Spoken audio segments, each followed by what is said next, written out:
Millionaire invited the cleaner as a joke, but she arrived like a Greek goddess. Dorothy Miller was polishing the marble in the main hall when she heard the laughter coming from the office on the top floor. After 15 years working in that luxury commercial building in Manhattan, she was used to the cruel jokes the businessmen made about each other, but this time something was different. That's when Preston Harrington descended in the panoramic elevator, adjusting his Italian suit as he walked toward her with a smile that didn't reach his eyes. "Dorothy, isn't it?" he asked, as if he didn't know the name of the woman who kept his empire clean every day. "Good afternoon, Mr. Harrington," she replied, maintaining the upright posture that had always characterized her. "I have an interesting proposal for you," he continued, pulling a golden invitation from the inner pocket of his jacket. "My wife is organizing the most exclusive charity ball in the city this Saturday. It would be amusing to have you there." Dorothy held the heavy invitation, feeling the texture of the high-quality paper between her calloused fingers. The gold shone under the light of the hall's crystal chandeliers, contrasting with her simple navy blue uniform. "Are you sure, sir?" she asked, showing neither surprise nor exaggerated gratitude.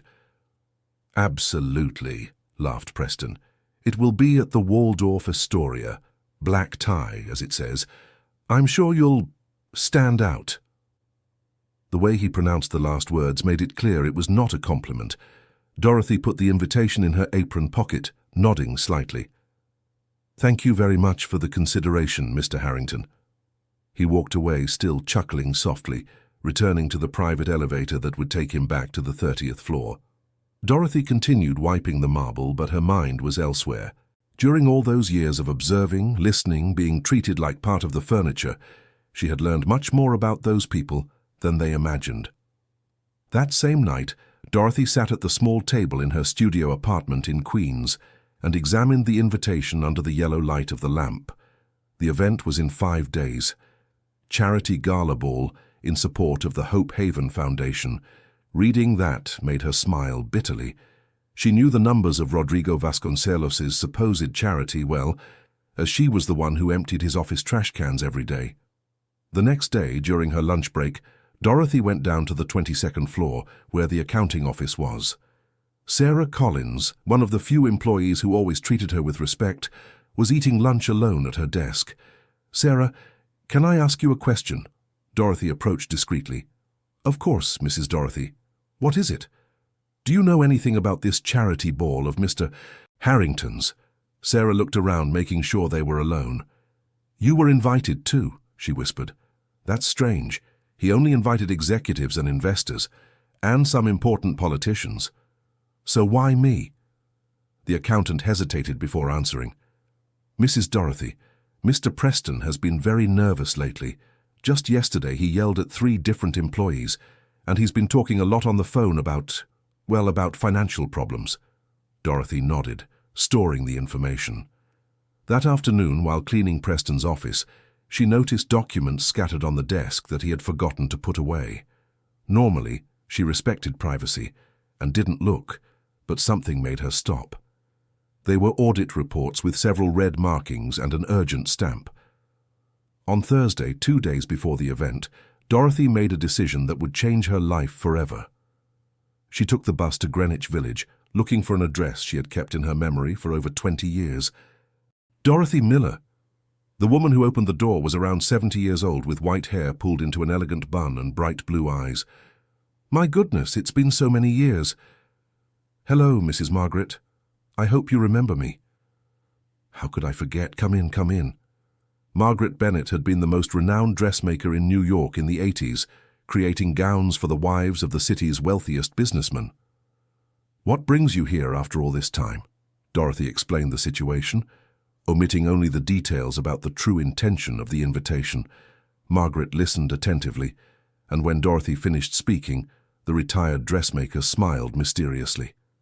"You know, Dorothy, during all the years I worked for those people, I always admired your dignity. You always kept your head held high, even when they treated you as invisible." "You were watching me." "Of course I was. I sewed the dresses, you cleaned the houses after the parties. We were both the workers who kept their world running." Margaret stood up and went to an old cabinet. "I have something that might interest you." She pulled out a golden fabric that seemed to capture and reflect light like liquid metal. This fabric has been stored away for 15 years. It was meant for the wedding dress of an industrialist's daughter, but she ran away on the day of the final fitting. I never had the heart to use it in another project. But now, her eyes sparkled, now I know exactly what it's for. Dear listener, if you're enjoying the story, please take a moment to like and especially subscribe to the channel. It really helps us who are just starting out. Now, continuing. Over the next 48 hours, Dorothy divided her time between her work at the building and the dress fittings at Margaret's atelier. The dressmaker worked with the precision of someone who had dressed some of the most powerful women in the country, but also with the affection of someone who had finally found the perfect client for her masterpiece. Gold isn't just a color, Margaret explained while adjusting the neckline. It's a symbol of power, of royalty. When you enter that ballroom, it will be impossible to ignore your presence. Mrs. Margaret, I don't want to draw attention. I just want to show that I have dignity. My dear, the dressmaker stopped working and looked directly into Dorothy's eyes. Dignity isn't shown. Dignity is had, and you've always had it. What we're doing here is simply making sure it's seen. On Friday morning, the day before the ball, Dorothy was cleaning the lobby when Vivian Harrington, Preston's wife, came down accompanied by 2 friends. They were chatting animatedly about the preparations for the event. Preston invited some unusual people, said one of the friends, laughing. Said it will be fun. He gets these ideas, sighed Vivian. Sometimes I think he forgets that these parties are for our public image, not for private amusement. Dorothy continued her work, but something in Vivian's weary tone caught her attention. Over all these years, she had watched the Harringtons' marriage slowly deteriorate. Preston worked late, travelled constantly, and Vivian had started drinking more wine during corporate events. That afternoon, while organising the documents Preston had left scattered again, Dorothy saw something that made her stop. It was a letter from a law office. Even trying not to read it, some words jumped out at her. Tax investigation, accounting irregularities, deadline for clarification. She discreetly photographed a few documents with her old cell phone, not quite knowing why she was doing it. Instinct, perhaps, or the feeling that this information might be important in the future. On Saturday morning, the day of the ball, Dorothy woke before sunrise. Not from nerves, but from a strange feeling that something big was about to happen. She prepared her usual simple coffee, ate the buttered toast that had been her breakfast for 15 years, but today everything felt different. At 2 in the afternoon, she arrived at the beauty salon that Margaret had recommended in Greenwich Village. The owner, Geoffrey Scott, was a man in his early 40s with delicate gestures and an attentive gaze. Mrs. Margaret told me everything, he said, studying Dorothy's face with professional care. We'll enhance your natural beauty. Nothing exaggerated. Nothing that isn't you.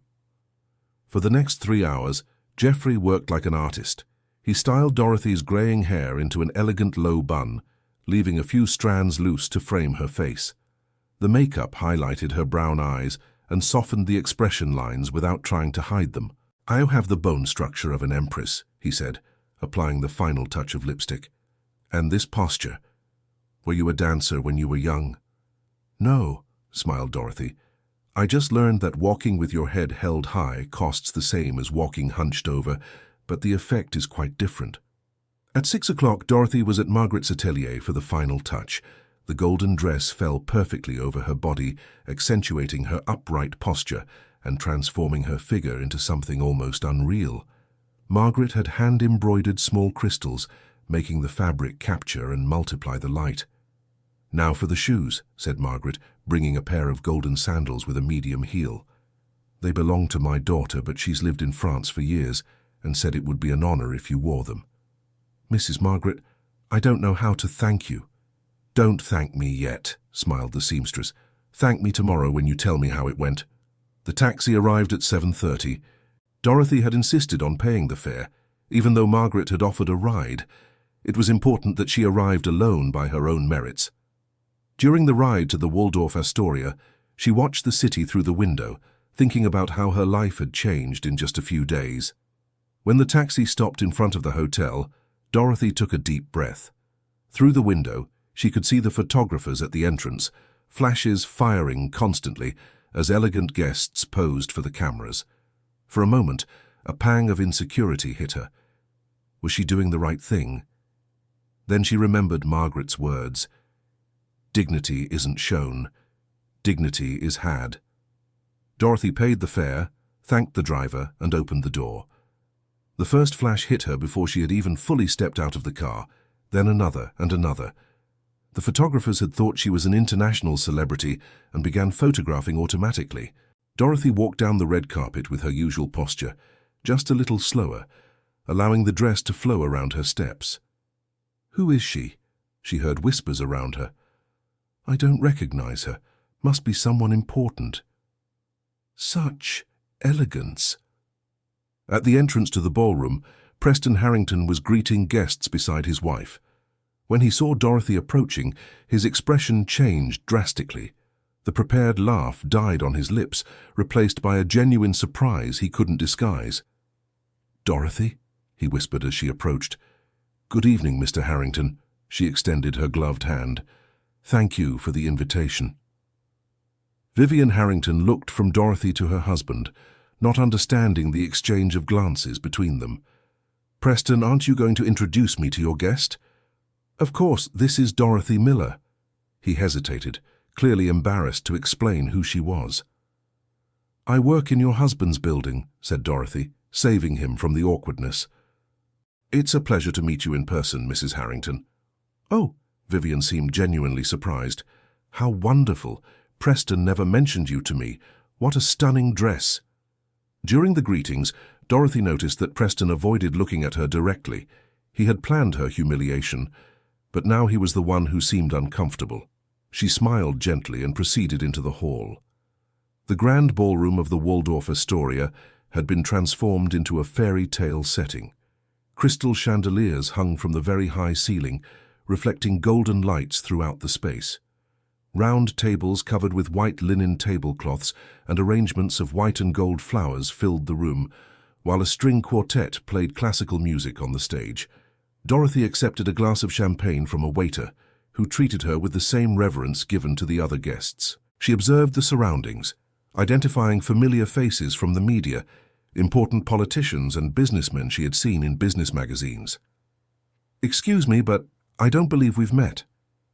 Dorothy turned and found a man of about 50, with neatly combed grey hair and a warm smile. "Dorothy Miller," she extended her hand. "Winston Sterling," he delicately kissed her hand. "I don't usually forget faces, especially such striking ones. Are you in business?" "In a way," Dorothy replied diplomatically. Winston owned a construction company and seemed genuinely interested in talking. He introduced her to other businessmen, and Dorothy found she could perfectly follow conversations about the market, economy, and management.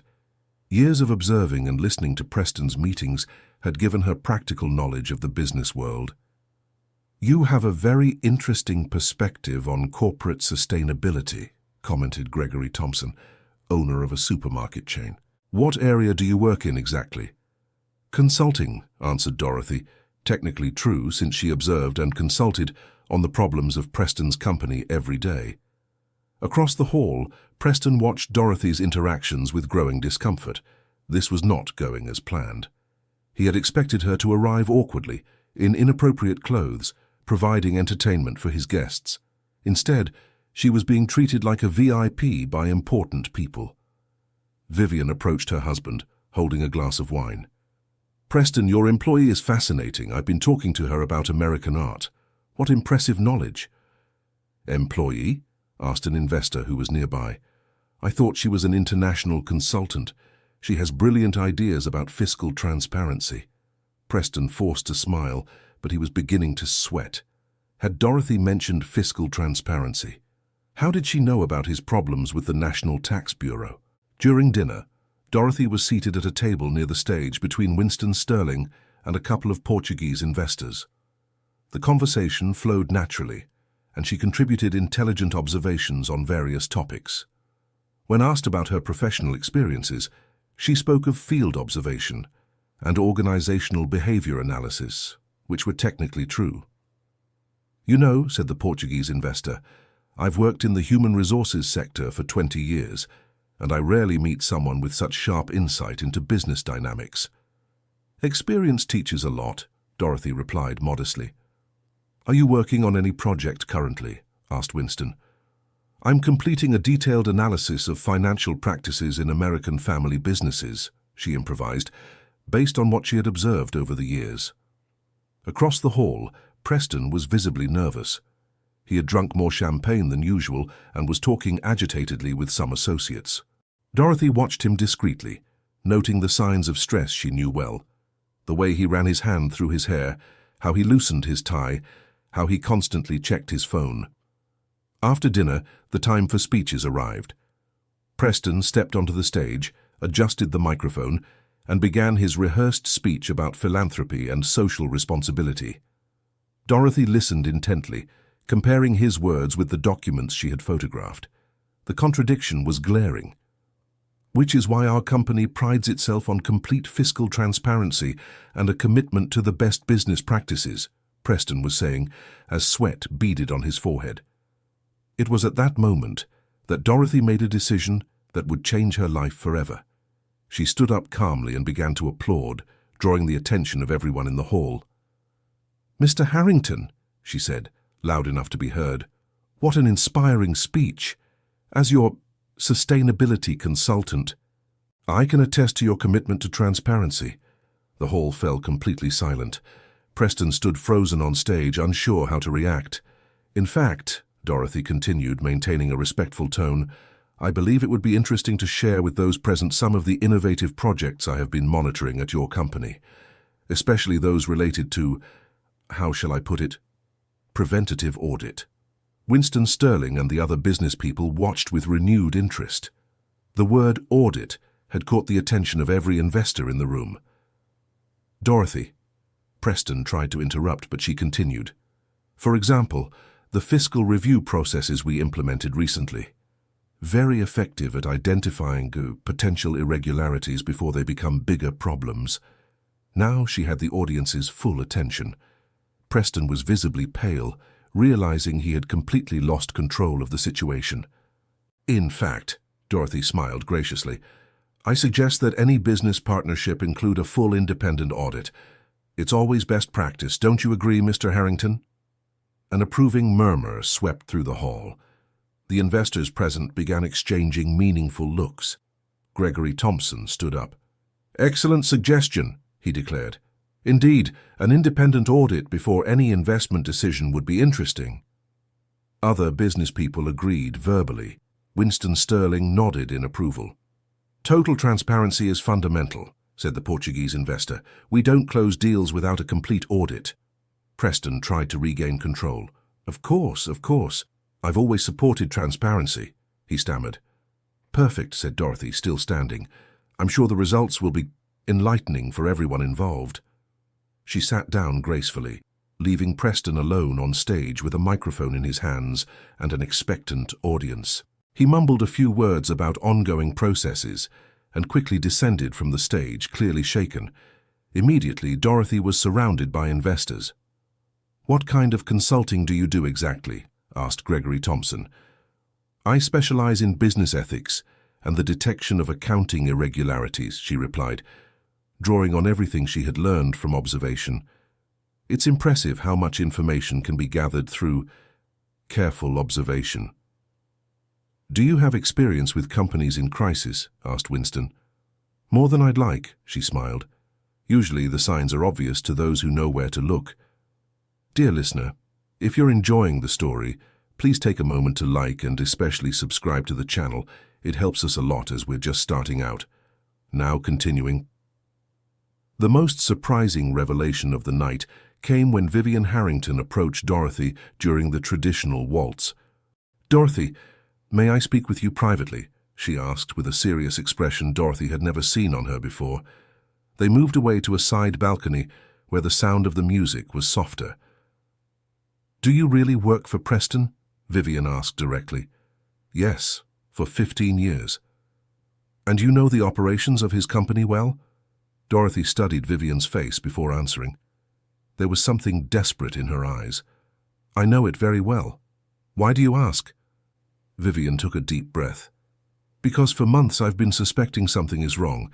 Preston is nervous, gets strange phone calls, and our personal financial situation, well, it doesn't match what he says about the company. What exactly do you suspect? Problems with taxes, maybe irregularities. I don't have proof, but a wife notices certain things. Dorothy was silent for a moment, weighing her words. Vivian, can I give you some advice? Protect your personal assets. Put everything in your name. Quickly. Is it that serious? It could be. Dorothy looked at her directly. And if I were you, I'd look for a good lawyer, just as a precaution. When they returned to the hall, Dorothy noticed Preston was in an agitated conversation with a group of men in suits in a discreet corner. From the body language, it didn't look like a pleasant conversation. One of the men handed an envelope to Preston, who quickly tucked it into his jacket's inner pocket. The party continued, but the atmosphere had changed. The investors who had been courting Preston were now talking amongst themselves in closed groups, casting speculative glances his way. Dorothy had planted the seed of doubt, and it was germinating quickly. Around midnight, Dorothy decided it was time to leave. She gracefully said goodbye to Winston and the other business people she had met, exchanging business cards. She had improvised, saying she was between offices and provided only her cell phone number. "It was a pleasure meeting you, Dorothy," said Winston, kissing her hand. "I hope we can speak soon about professional opportunities." "I hope so, too," she replied sincerely. On her way out, Dorothy passed Preston, who was leaning on the bar, clearly drunk and visibly upset. "Dorothy," he called to her, his voice slurred, "I need to talk to you." "Monday, at work," she replied calmly. "Good night, Mr. Harrington." She left the hotel the same way she had entered, with dignity and elegance. But now something fundamental had changed. Dorothy had proven to herself that she could move in any social circle, that her intelligence and natural presence were her greatest assets. In the taxi back home, she reflected on the night. She hadn't sought revenge, but she had defended her dignity in a way Preston never expected. More importantly, she had opened doors to possibilities she had never considered before. The next morning, Sunday, Dorothy was having coffee when her phone rang. It was an unknown number. "Hello? Dorothy, this is Winston Sterling. I hope I'm not calling too early." "No, not at all." "I've been thinking about our conversation yesterday. Would you be interested in having lunch today? I have a proposal that might interest you." Dorothy smiled, looking out the window of her studio apartment at the waking city. "Of course, Winston. I'd be happy to listen." 2 hours later, she was seated at the Blue Hill restaurant, facing Winston Sterling and 2 other business people he had brought. "Dorothy," Winston began, "I need to be direct. Last night, you demonstrated knowledge of business practices that impressed all of us, and most importantly, you showed the courage to speak about transparency in an environment where that isn't always welcome." "Thank you," she replied modestly. "We are forming a consulting firm specializing in business ethics and compliance," continued one of the other men, who had introduced himself as Franklin Blake, a former auditor for the National Tax Bureau. "We need someone with your unique perspective." "My perspective?" "Someone who understands how companies really work on the inside," Winston explained, "not just in official reports, but in the day-to-day. You've demonstrated that field experience that's rare in the market." Dorothy fell silent for a moment, processing the offer. "What exactly would my role be?" "Senior consultant in business ethics," replied Franklin. "You would visit companies, analyze their internal operations, identify potential problems before they become crises. Your starting salary would be $15,000 monthly, plus profit sharing." Dorothy nearly choked on her orange juice.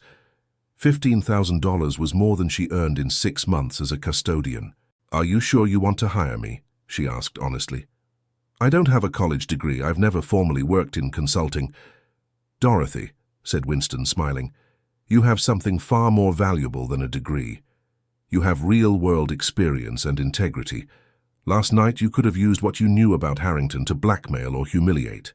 Instead, You simply suggested transparency. That told us everything about your character. And about my current job? Do you still need to give notice? Asked Franklin. Dorothy thought of Preston, probably waking up with a hangover and gradually remembering the disaster of the previous night. Actually, she smiled, I think my current situation will resolve itself very soon. Monday arrived faster than Dorothy expected. She put on her uniform for the last time, but this time it was different. She didn't feel diminished by it. It was just clothes she wore to work, not a definition of her worth. She arrived at the building at 6 in the morning, as always, but found a surprise. Preston was already there, pacing nervously in the lobby and clearly waiting for her. Dorothy, I need to speak with you, he said without preamble. Of course, but first I need to do my morning rounds. No, he almost shouted, then regained control. I mean, that can wait. Let's go to my office. In the elevator, Preston was visibly agitated. His hands trembled slightly, and he had shaved poorly, leaving small nicks on his chin. Dorothy, he began as soon as the office doors closed. About last night. What about it? You made some suggestions about an audit. Yes. Transparency is always the best policy, don't you think? Preston ran his hand through his hair, completely messing it up. Look, I may have misinterpreted some things these past few months. Maybe I've been unfair to you. Dorothy watched him without responding, keeping a neutral expression. What I'm trying to say, he continued, visibly sweating, is that perhaps we can find a better position for you in the company.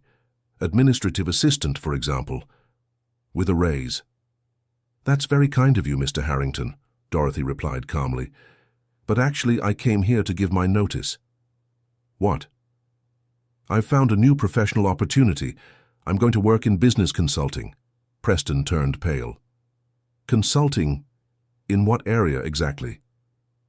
Business ethics and tax compliance, she pronounced each word clearly. It's a growing field, especially with all the changes in legislation. Dorothy, his voice was almost pleading now.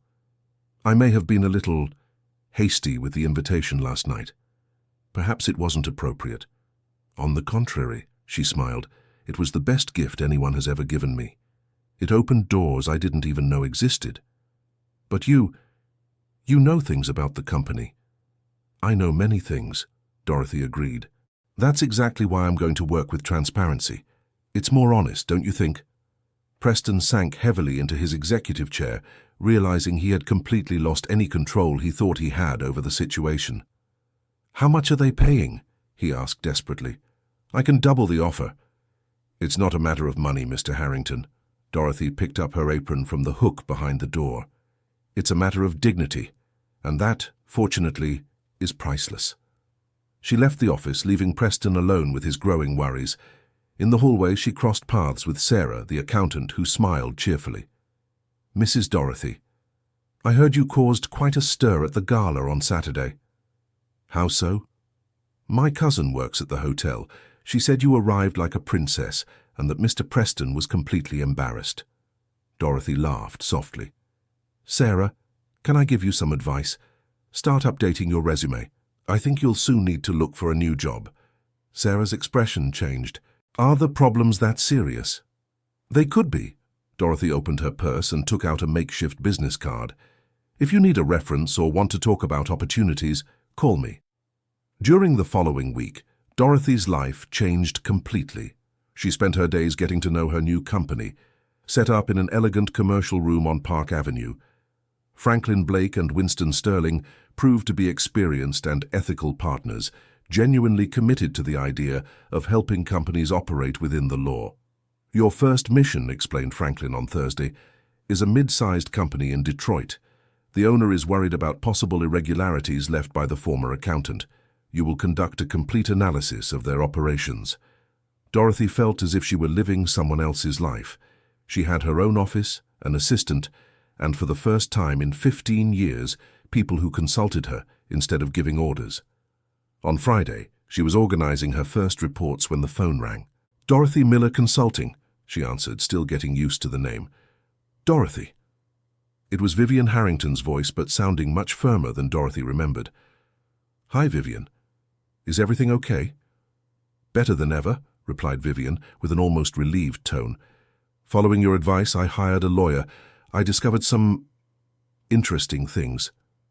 "How so?" "Preston was using our joint account for strange transactions. My lawyer managed to freeze the assets before he could transfer everything. And there's more." Dorothy waited. "The National Tax Bureau investigation will be made public next week. Tax evasion, money laundering, the whole package. Preston is going to be arrested." Dorothy was silent for a moment, processing the information. "How are you dealing with this?" "Surprisingly well," laughed Vivian. "For years I knew something was wrong, but I didn't have the courage to face it. You gave me that courage." "Me?" "Seeing how you transformed that night, how you defended your dignity, made me realize I also deserved more than I was accepting." That afternoon, Dorothy received an unexpected call. It was Sarah. "Mrs. Dorothy, can you come back to the building? There's a situation here that, well, it's hard to explain over the phone." Dorothy arrived at the building that had been her workplace for 15 years and found a surreal scene. There were National Tax Bureau cars parked out front, and agents were going in and out carrying boxes of documents. Sarah waited for her in the lobby, visibly nervous. "They arrived this morning with a search and seizure warrant," she explained. "They took everything from Mr. Preston's office. He was taken in for questioning." "And the company?" "Closed temporarily. All employees have been dismissed until further notice." Dorothy watched the activity around her. After all those years keeping that place running, seeing it being dismantled caused a strange feeling. "Sarah, do you have any plans yet?" "Actually," smiled the accountant, "I called that consulting firm you mentioned. They said they might be interested in talking to me." "Great. Franklin Blake is a man of integrity. You'll do well there." 2 weeks later, Dorothy was in her new office when she received an unexpected visit. Margaret Bennett entered accompanied by a younger, well-dressed woman whom Dorothy didn't recognize. "Dorothy, dear," exclaimed Margaret, "how are you?" "Wonderfully well," replied Dorothy, standing up to hug the seamstress. "And you?" "I am too. In fact, I want to introduce you to someone. This is my daughter, Brenda." The woman approached smiling. "It's a pleasure to finally meet you," said Brenda. "My mother hasn't stopped talking about you since that gala." "Your mother was essential in making all of this possible," replied Dorothy. "Actually," said Brenda, "that's why we're here. I'm the human resources manager for a multinational cosmetics company. We're looking for a consultant for a special project." "What kind of project?" "We want to implement a corporate ethics and personal development program for employees. It needs to be someone who understands both the technical side and, well, the human side." Brenda explained that she had heard about Dorothy through Winston Sterling, who knew the company's CEO. The project paid very well and would involve travel to other branches across the country. "It's an incredible opportunity," said Margaret proudly. "My daughter said they've never seen such an interesting resume." "Resume?" asked Dorothy, confused. "Winston gave me your qualifications," explained Brenda. 15 years of experience in observation and analysis of organizational behavior, specialization in detecting operational irregularities, proven ability to work in diverse corporate environments. Dorothy smiled, realizing how Winston had presented her experience as a janitor. Technically, it was all correct. When would it start? "If you accept, next Monday." That night, Dorothy dined at the same restaurant where she had lunched with Winston for the first job offer.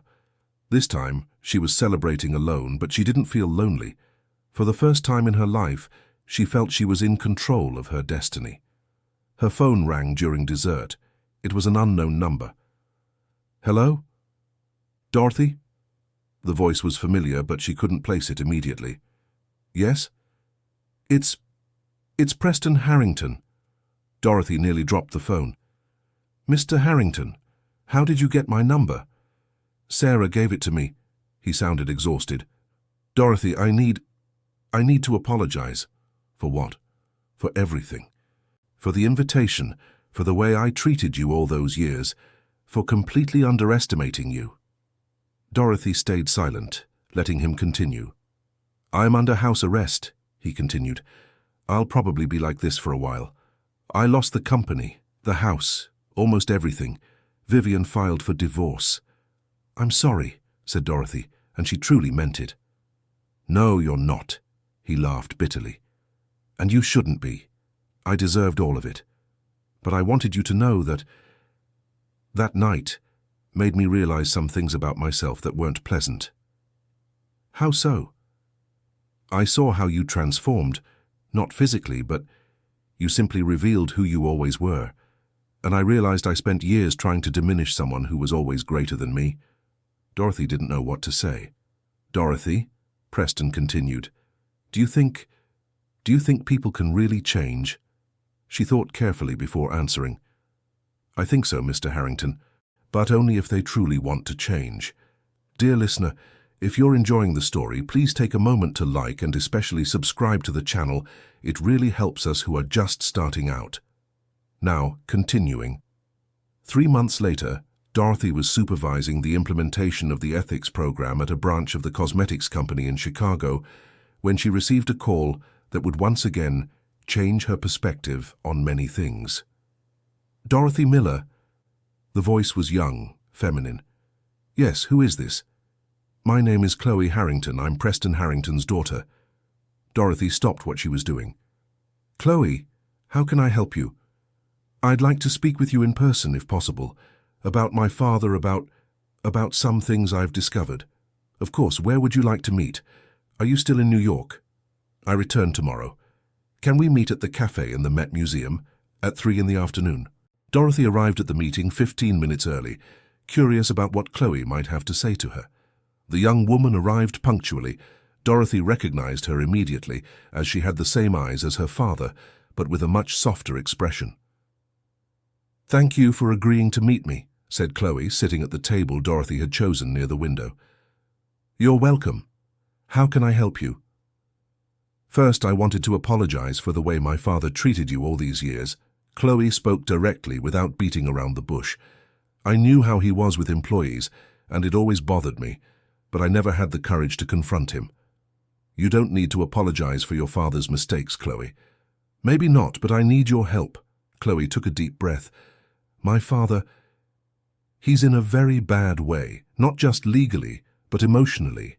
He's deeply depressed, doesn't leave the house, barely eats. Dorothy remained silent, letting Chloe continue. When he told me about that night at the gala, about how you arrived and carried yourself, and then about how your life changed, he said he realized he had wasted 15 years underestimating someone extraordinary. Chloe. No, let me finish, the young woman interrupted. He said he would like to apologize in person, but that he would understand if you didn't want to see him. But I need to ask this for him because I think it might be the only way for him to forgive himself. Dorothy studied the young face before her. Chloe couldn't be more than 25, but her eyes showed a premature maturity, probably the result of growing up seeing her father's flaws. How is he dealing with the legal consequences? The lawyers think he'll be able to reach a settlement. He'll have to pay a very high fine and serve 2 years of house arrest, but he won't go to prison. The problem is that he can't deal with what he did. And you think talking to me will help? I don't know, admitted Chloe. But I know he needs to find a way to forgive himself. And perhaps forgiveness from the person he harmed the most is a start. Dorothy took a sip of coffee, thinking. Where is he living now? In a small apartment in Brooklyn Heights. Vivian kept the house, of course. She's getting a divorce, but she's not being vindictive. Just definitive. And you? How are you handling all this? Better than I expected. Chloe smiled sadly. Actually, it's almost a relief. I always knew something was wrong, that my father wasn't the person he pretended to be. Now at least, I don't have to pretend I don't see it anymore. Dorothy was touched by the young woman's honesty. Chloe, can I ask you something? Of course. Why is this important to you? Why not let your father deal with the consequences alone? Chloe hesitated before answering. Because despite everything, he's still my father. And because I saw how you managed to transform yourself from a difficult situation, and I hope he can also find a way to become a better person. Dorothy made her decision. All right, I'll see him, but on one condition. What? You stay present during our conversation. I think you deserve to hear what we have to say to each other. The following Saturday, Dorothy took a taxi to the address Chloe had provided. The building was simple, middle class, very different from the penthouse where Preston used to live. Chloe was waiting for her in the lobby. He's very nervous, Chloe warned in the elevator. He hasn't been sleeping well and, well, you'll see. When Chloe opened the apartment door, Dorothy was shocked. The man she had known as Preston Harrington, always impeccably dressed, confident, arrogant, had transformed into someone unrecognizable. He was visibly thinner, with disheveled hair, an unshaven beard, and deep dark circles under his eyes. Dorothy! He rose from the sofa, clearly embarrassed by his own appearance. Thank you for coming. Preston? She nodded, keeping her tone neutral. The apartment was small but clean, furnished with the basics. Through the window, Dorothy could see an inner courtyard where children played, very different from the panoramic city view Preston used to have. Please, have a seat, he said, gesturing toward the small sofa. Would you like coffee? Water? I'm fine, thank you, replied Dorothy, sitting next to Chloe. Preston remained standing, running his hand through his messy hair, a gesture Dorothy recognized as his sign of nervousness. Dorothy, I don't even know where to begin, he finally said. Start at the beginning, she suggested. The beginning, he laughed humorlessly. The beginning was when I decided to invite you to that gala. Do you know why I did that? Dorothy waited in silence. Because I was facing all those problems, the tax investigation, the pressure from investors, and I needed something to make me feel superior, to remind myself that I still had power over someone. And I was an easy target, said Dorothy without resentment. Exactly, I thought, I'll take the cleaning lady, put her in an embarrassing situation, and it will make me laugh. It will make me feel like I'm still important. Chloe looked at her father with an expression of sadness and disappointment. But what happened, Preston continued, was exactly the opposite. You arrived there and showed a dignity I never had. You showed intelligence, elegance, courage. You showed you were everything I pretended to be. Preston. No, let me finish, he interrupted. For 15 years, you cleaned my office. You saw my documents, my calls, my meetings. You knew about all the irregularities I was committing, didn't you? Dorothy nodded slowly. And for 15 years, you never said a word. You never tried to blackmail me, never used the information against me. Why? Because it wasn't my business, Dorothy replied simply. It wasn't your business, Preston repeated, incredulous.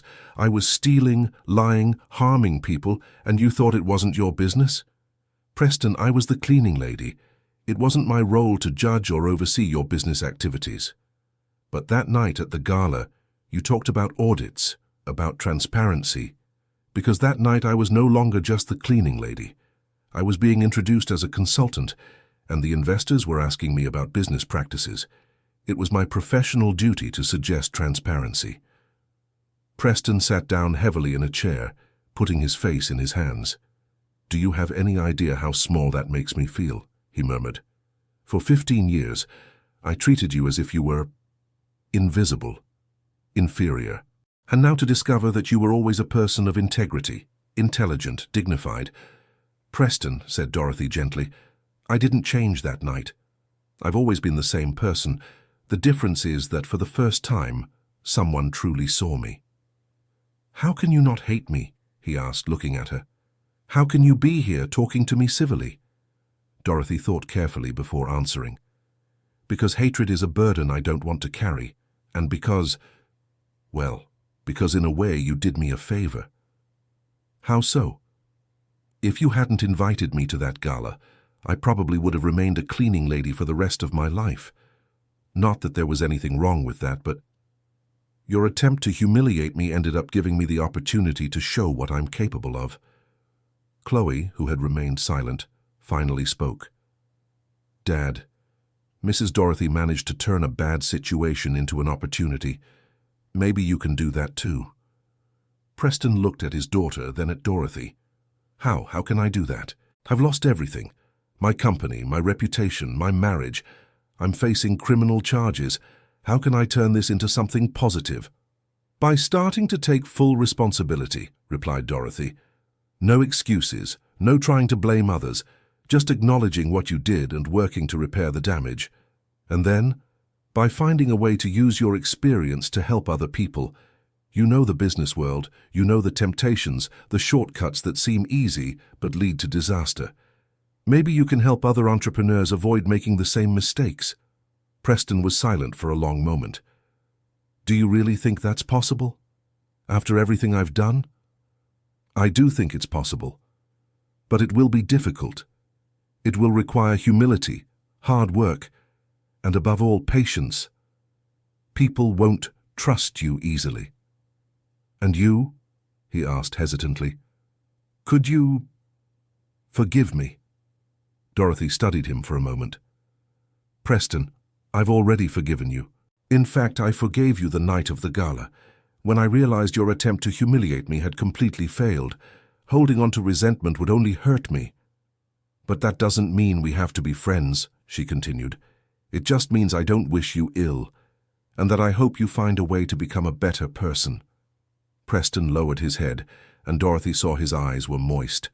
"Thank you," he whispered, "for coming here, for talking to me, for giving me hope that maybe I can redeem myself." Dorothy stood up, followed by Chloe. "Preston, can I give you one last piece of advice?" "Of course. Start small. Make peace with your daughter. Try to fix your relationship. After that, perhaps, you can think of ways to help other people." "You're right," said Preston, looking at Chloe. "I have a lot to fix, starting with my own family." 2 years later, Dorothy was in her new office. She had now expanded the business and had a team of 10 consultants working with her when she received an unexpected email. The sender was Chloe Harrington, and the subject was, "An update on my father." Dorothy opened the message. "Dear Dorothy, I hope you are well. I wanted to share some news about my father. He finished his period of house arrest last month and has been using the time to do something surprising. He started giving free lectures to small business owners about the risks of tax evasion and ethical business practices. At first, few believed him. After all, who would listen to ethics advice from someone who was arrested for corruption? But gradually, his sincerity and real knowledge about the shortcuts that lead to disaster began to be recognized. He created a small NGO that offers free consulting to struggling family businesses, helping them get compliant before they make the same mistakes he did. He's not making much money. In fact, he can barely pay the bills. But for the first time in years, he seems to be at peace with himself. He always talks about that conversation you had in the apartment, about how your words helped him find a direction. I wanted you to know that your generosity in forgiving him made all the difference. As for me, I'm working as an organizational psychologist and applying many of the lessons I learned watching your transformation and his. I hope we can meet soon to catch up. With affection and gratitude, Chloe." Dorothy smiled, closing the email. She looked out the window of her office, watching the movement on Park Avenue. Her life had changed drastically since that night of the ball, but the most important change hadn't been external. It had been the discovery that she had always had the worth that was finally being recognized. Her phone rang, interrupting her thoughts. "Dorothy Miller Consulting," she answered. "Dorothy? It's Gregory Thompson from the supermarket chain. We met at that ball 2 years ago." "Of course, Gregory. How are you?" "Very well. I'm calling because I have an interesting proposal. We're expanding to the south and need someone to oversee the implementation of our ethical standards in all the new branches. It would be a 6-month contract, very well paid. Would you be interested?" Dorothy looked around her office, thinking about how her life had transformed from a single night. "Of course, Gregory. I'd be happy to discuss the details." After ending the call, she picked up the phone again and dialed a number she had memorized. "Hello? Margaret, it's Dorothy. Dorothy, dear." What a lovely surprise. "Margaret, I'd like to invite you to dinner tonight. I have some news to share." "Of course, where shall we meet?" "At the same restaurant where you taught me that golden dresses are symbols of royalty," Dorothy smiled. "It seems I need a new dress. I'll be representing my company at an international conference on business ethics." "Oh dear," exclaimed Margaret. I'll start choosing the fabric right now. What colors do you prefer this time? How about royal blue? Suggested Dorothy. I hear it's the color of wisdom. That night, during dinner, Dorothy told Margaret about all the changes in her life, about Gregory's job proposal, about the email from Chloe talking about Preston's transformation. You know what impresses me most about this whole story, said Margaret as they drank wine. It's that you never lost your essence. You didn't become arrogant with success. You didn't seek revenge on those who wronged you. You remained the same dignified and principled Dorothy you've always been. Actually, reflected Dorothy, I think this whole experience taught me that our true nature always finds a way to manifest itself.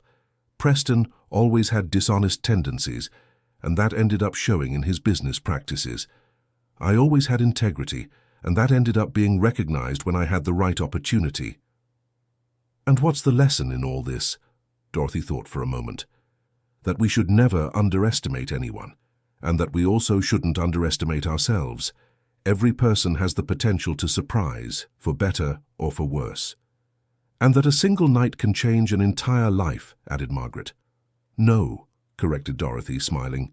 A single night can reveal who we always were. The change happens when we finally have the opportunity to be authentic. 3 months later, Dorothy was at the airport, boarding for Miami, where she would begin the supermarket chain's expansion project. While waiting in the VIP lounge, something that still surprised her occasionally, her cell phone rang. Dorothy Miller. Dorothy, it's Vivian Harrington. Dorothy was surprised. She hadn't spoken to Vivian since the night they met at the ball. Vivian, what a surprise. How are you? Very well, actually. Better than I've been in years. I'm calling because I have a proposal for you. What kind of proposal? I finalized my divorce from Preston and received a substantial sum in the settlement. I decided to invest in something that makes a difference. I want to create a foundation to help women in vulnerable situations gain professional skills. What a wonderful idea, Vivian. And I wanted to know if you would be interested in being the foundation's executive director. You would be perfect for this. You understand the challenges women face, you have business experience, and most importantly, you're a living inspiration that it's possible to overcome any circumstance. Dorothy was speechless for a moment. Vivian, I don't know what to say. It's an incredible offer, but I need to think. I have professional commitments already. Of course, I understand perfectly. You don't have to decide now. But consider the possibility. Imagine how many women could have the chance to discover their potential, just like you discovered yours. After hanging up, Dorothy remained thoughtful for the entire flight. Vivian's proposal was tempting, but it would mean leaving her consulting work, which she loved so much. In Miami, while visiting the facilities of the supermarket chain's first branch, Dorothy met Rebecca Miller, the local human resources manager.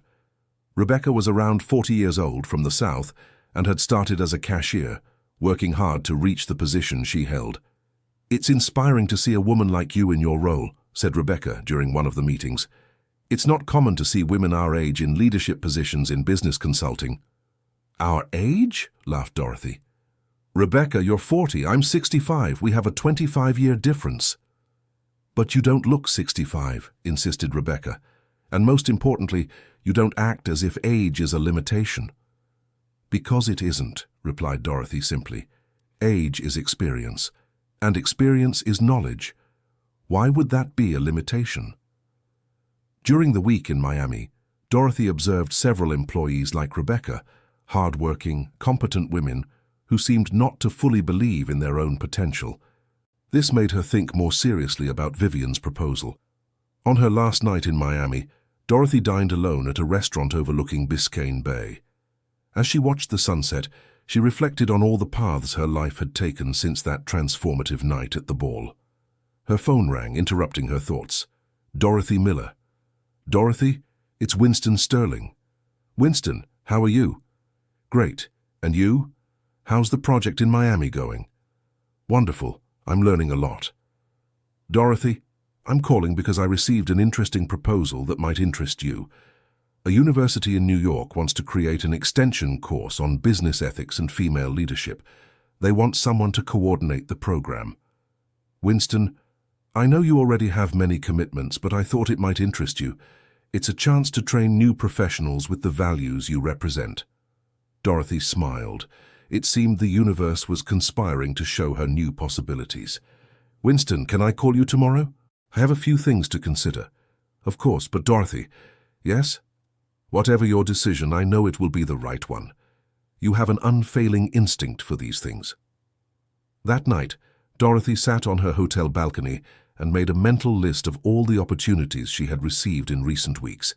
Vivian's proposal to run the foundation, the university's offer to coordinate the course, and her current consulting work, which continued to grow. For the first time in her life, Dorothy had to choose between several excellent opportunities instead of simply accepting what was available. It was a privileged position, and she didn't take it for granted. 2 days later, back in New York, Dorothy gathered her team at the office. I have some news for you, she announced. I've received very interesting proposals in recent weeks, and after much thought, I've decided to accept all of them. Her assistant, Sarah, who had become a competent consultant, looked confused. What do you mean, accept all of them? I'm going to restructure our company, explained Dorothy. Franklin and Winston will take over the traditional business consulting side. Sarah, you'll lead a new division focused on women's leadership development, and I'll split my time between the company's strategic direction, coordinating a university course, and running a foundation for women's empowerment. Dorothy, said Franklin, isn't that a bit too ambitious? Franklin, she smiled, 5 years ago I was a janitor. If I've learned anything in this time, it's that we shouldn't underestimate our capacity to grow and take on new challenges. A year later, Dorothy was on stage in the university auditorium, concluding a lecture on ethical leadership in the modern era for an audience of 200 business students. True leadership, she was saying, isn't about humiliating or belittling others to feel superior. It's about lifting others up, about recognizing and nurturing the potential that exists in every person. Professor Dorothy asked a student in the front row, how did you manage to overcome the prejudices related to your age and background when you decided to change careers? Dorothy smiled, remembering the insecure young woman she had once been. First, by stopping worrying about what others thought of me and starting to focus on what I thought of myself. Second, by realizing that prejudice is a problem for the person who has it, not for the person who suffers from it. And third, by understanding that our origin doesn't determine our destiny, only our starting point. After class, Dorothy was walking across campus when her phone rang. Dorothy, this is Chloe Harrington. Chloe, it's so good to hear your voice. How are you? Very well. And my father is too. Actually, that's why I'm calling. He would very much like to speak with you if possible. Of course, what happened? He received an offer to write a book about his experience. How he went from a corrupt businessman to an ethics consultant. The publisher wants him to tell the whole story, including about that night at the gala and how your reaction changed his perspective. Dorothy stopped walking. And he wants my permission? He wants your collaboration. The publisher suggested you write it together, each telling your version of the story. It would be a book about transformation, forgiveness, and second chances. Dorothy thought about the proposal. It would be strange to collaborate with Preston after everything that had happened, but perhaps it could help other people going through similar situations. Tell him yes, Dorothy decided, but on one condition. What? That part of the book's royalties be donated to the foundation Vivian and I created. If we're going to profit from telling our story, at least let part of the profit help other people. I'm sure he'll agree. Dorothy, yes? Thank you. For accepting, for forgiving, for showing that it's possible to turn negative experiences into something positive. 6 months later, the book From Gilded to Blue, a story of humility and transformation, was launched at a bookstore in New York. Dorothy arrived at the event wearing an elegant royal blue suit, a special creation by Margaret for the occasion. Preston was already there, visibly nervous, talking to some journalists. When he saw Dorothy enter, his face lit up with a genuine smile. Dorothy, He approached. "Thank you for agreeing to this crazy adventure." "Thank you for giving me an interesting story to tell," she replied, smiling. During the event, they took turns reading excerpts from the book. When Dorothy read the chapter about the night of the ball, the auditorium fell completely silent. "I entered that ballroom knowing I was being used as entertainment, but I decided that if I was going to be a spectacle, I would be a spectacle of dignity, not of humiliation." After the reading, a journalist asked a question that took Dorothy by surprise. "Professor Dorothy, if you could go back in time, would you change anything about that night?" Dorothy thought for a moment. "No," she finally answered, "because changing anything might mean I wouldn't have gotten to where I am today, and where I am today is exactly where I need to be." "And you, Mr. Harrington?" asked the journalist. "If you could go back in time?" "I wouldn't have invited Dorothy to that ball," said Preston without hesitation, "because my intention was malicious, but I hope that somehow she still would have found the opportunity to show who she really is. The world would be poorer without her contribution." 2 years later, Dorothy was in her office, now located on an entire floor of a building on Park Avenue, when Sarah knocked on the door. "Dorothy, you have a visitor." "Who is it?" "A young man says he's Margaret Bennett's grandson." Dorothy was curious. Margaret had mentioned having a grandson studying business administration, but had never spoken of him in detail. The young man who entered her office was about 22, with dark hair and a shy smile. "Professor Dorothy, I'm Ethan Bennett, Mrs. Margaret's grandson." "Ethan, your grandmother talks about you a lot. How can I help you?" "Actually, I came to offer help. I'm in my final year of business school and need to do a capstone project. I wanted to propose something related to the work of the foundation you run." "What kind of project?" "A study on the social impact of vocational training programs for women in vulnerable situations, with concrete data on changes in family income, self-esteem, career prospects." Dorothy was impressed by the young man's articulation and focus. "That's an excellent idea, Ethan. When would you like to start?" "Immediately, if possible. And, well, if you agree, I'd like to suggest we turn it into a book afterward, a practical handbook for other organizations that want to implement similar programs." Dorothy smiled. Margaret's grandson had inherited his grandmother's strategic vision. "Ethan, do you have your advisor's approval for this project?" "I do. In fact, she was so enthusiastic, she suggested we submit the results for publication in academic journals as well." "Perfect. When can you start?" "Monday, if you have time." That afternoon, Dorothy called Margaret to tell her about her grandson's visit. "Oh, that boy is a treasure," said Margaret. "He's always been very focused and determined. And you know what else? He always talks about you as an inspiration, says he wants to follow your example of using work to make a difference in people's lives." "What an honor," said Dorothy, genuinely touched. "Dorothy, can I ask you a personal question?" "Of course. Have you ever thought about retiring? I mean, you've done so much, achieved so much." Dorothy laughed. "Dorothy, Aunt Margaret, I'm 68 years old and feeling at the peak of my productivity. Why would I retire now?" "You're right. Age is just a number." "It's not just a number," corrected Dorothy. "It's accumulated experience, acquired wisdom, deepened perspective. It's the best time in life to make a real difference in the world." End of story. Now tell us what you thought of the story of Dorothy and Preston. Do you believe people can truly change and redeem themselves?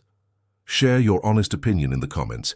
If this story touched your heart, don't forget to leave your like and subscribe to the channel so you don't miss other moving stories we'll tell.